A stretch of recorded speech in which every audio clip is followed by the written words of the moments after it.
Sud Radio Conseil de famille. La chronique patrimoine avec LP Promotion. Ensemble, construisons l'avenir. Bonsoir à tous, bonsoir Stéphane Moller. Bonsoir Olivier. Le fondateur et le président du cabinet Via Wealth Management. Pour cette dernière chronique de la semaine, nous allons répondre à une question assez étonnante qui nous est posée par Alain, qui nous écoute à Rodez. Figurez-vous qu'Alain souhaite déshériter son épouse.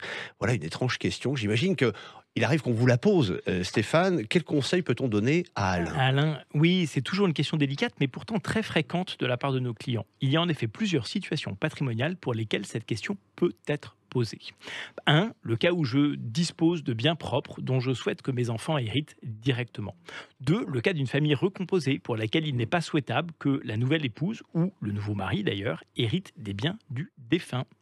3. Le cas où mon conjoint est incapable, c'est-à-dire sous tutelle ou sous curatelle. Dans une prochaine chronique, nous pourrions d'ailleurs traiter d'un autre sujet sensible qui vise à répondre à la question « Comment déshériter mes enfants ?» Oui, chaque chose en son temps, Stéphane. On avait déjà parlé des droits d'héritage du conjoint survivant.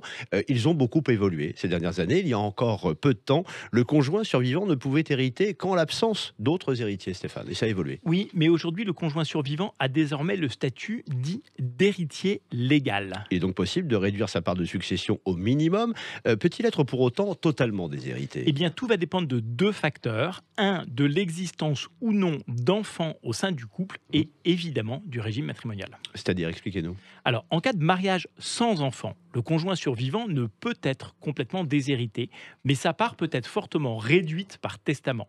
Alors que dans le cas où le couple a eu des enfants, le conjoint survivant pourrait être totalement déshérité par son conjoint, par anticipation ou par testament. Commençons, si vous voulez bien, par le premier cas, celui du mariage sans enfant. Alors, dans le cas où le couple n'a pas d'enfant, le conjoint survivant est héritier réservataire, c'est-à-dire qu'il hérite d'au moins un quart de la succession qui ne peut être attribuée à personne d'autre. Même par testament. Même par testament. Le conjoint survivant peut aussi hériter de la totalité des biens du défunt si, par exemple, les parents du défunt sont décédés. Oui, sauf le droit de retour des biens familiaux aux frères et sœurs.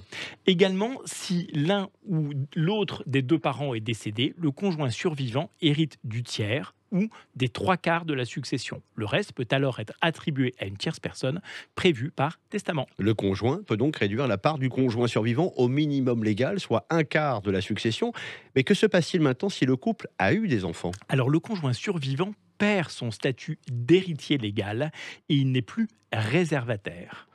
Il n'est plus réservataire, il peut donc être totalement déshérité par le testament. Oui, néanmoins, le conjoint survivant récupère toujours avant la succession la part de ses biens définie par le régime matrimonial. Oui, la moitié des biens acquis pendant le mariage en cas de communauté réduite aux acquêts, on l'a évoqué il y a quelque temps. Oui, ou uniquement ses biens propres en cas de séparation de biens.